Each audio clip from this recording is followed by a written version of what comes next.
है उनको हृदय की गहराइयों से ढेर सारा साधुवाद और उनके उज्जवल भविष्य की कामना। बच्चों देखिए, हम जब पढ़ते हैं तो बहुत सी चीजें हमारे जीवन में एक साथ चलती हैं। कभी कभी किसी के साथ कोई समस्या हो सकती है, कभी हो सकता है हमारे स्वास्थ्य के साथ समस्या हो, लेकिन उन सबके साथ हमको अपने आप में सामंजस्य बैठाते हुए आगे बढ़ना है। हम जब किसी क्लास में पढ़ते हैं, जैसे उदाहरण के लिए मान लीजिए हम कक्षा 10 में पढ़ते हैं, तो कक्षा 10 में हम 6 विषय पढ़ते हैं सामान्यतः, हिंदी, अंग्रेजी, गणित, विज्ञान, सामाजिक विज्ञान, कला, या किसी किसी का और भाषा होता है तो किसी और भाषा, उर्दू या अन्य भाषा ले लेता है। उसी तरह से हमारे जीवन में मित्रता का भी बड़ा महत्व होता है। हम जिस तरह के परिवेश में रहते हैं, जिस तरह का हमारा परिवेश होता है, हमारे मित्रगण होते हैं, हम उसी दिशा में जाते हैं। आप लोगों ने कछुआ और खरगोश की कहानी सुना होगा, सुना है ना सब लोगों ने? तो क्या हुआ था कछुआ और खरगोश की कहानी में? खरगोश सो गया और कछुआ धीरे धीरे चलता हुआ रेस को जीत गया था। लेकिन वो अधूरी कहानी है, हमको ऐसे मित्र बनाने हैं। पूरी कहानी मैं आपको बताता हूं और उससे बताऊंगा कि आपकी मित्रता या आपके परिवेश का आपके पढ़ाई में या आपके व्यक्तिगत जीवन में क्या महत्व है। हुआ ये कि जब रेस शुरू हुआ, उस दौड़ में जब खरगोश सो गया तो कछुआ वहां से पहुंचा, और वो रेस ऐसा था कि बीच में नदी भी था, बीच में नदी भी था और सड़क भी था। तो जब सड़क से दौड़ शुरू हुई तो कछुआ खरगोश के ऊपर बैठ गया, वो कछुआ खरगोश के ऊपर, और जब नदी आया तो नदी में खरगोश कछुए के ऊपर बैठ गया और दोनों एक साथ अपने लक्ष्य तक पहुंचे। कहने का मतलब क्या है कि बहुत से विद्यार्थी होंगे जिनका सभी विषय में अच्छी पकड़ नहीं है, लेकिन उनके जो मित्र हैं उनका हो सकता किसी का गणित अच्छा हो तो किसी का विज्ञान अच्छा हो सकता हो किसी का सामाजिक विज्ञान अच्छा हो।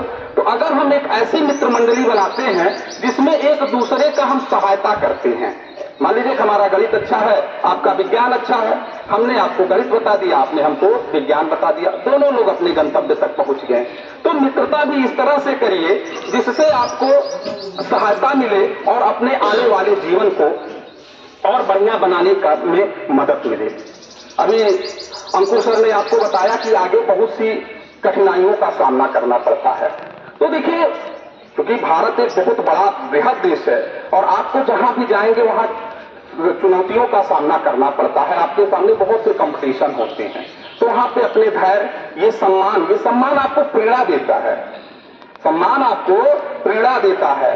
जब लंका में समुद्र को पार करना था तो हनुमान जी के पास बहुत शक्ति थी, लेकिन उनको याद नहीं था कि हमारे पास इतनी असीम शक्तियां हैं। तो जब कठिन समय आता है तो कठिन समय में आपको ये सम्मान या छोटी छोटी जो बातें होती हैं जिससे आपको अपने संपूर्ण शक्ति को एकत्रित करते हुए किसी एक लक्ष्य पे केंद्रित होना होता है, ये बहुत काम में आता है।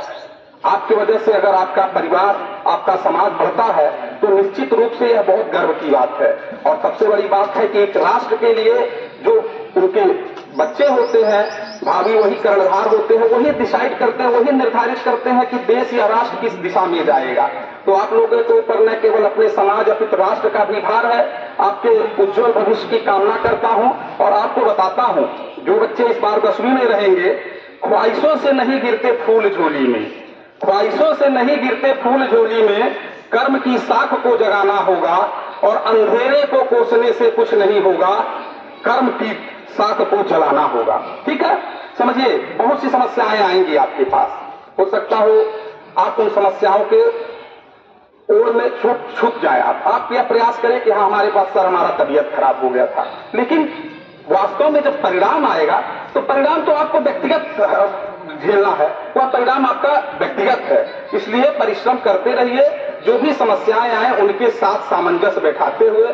आपके इस विद्यालय में बहुत ही अनुभवी और बहुत ही जुझारू शिक्षक हैं, उनका पूरा मार्गदर्शन लीजिए और आने वाले परीक्षा में आप लोग न केवल जिले में, मंडल में, ये अभी पूरे प्रदेश में आप लोग अपना परचम लहराएं, यही हमारी अभिलाषा है। आप लोगों के उज्जवल भविष्य की कामना। धन्यवाद।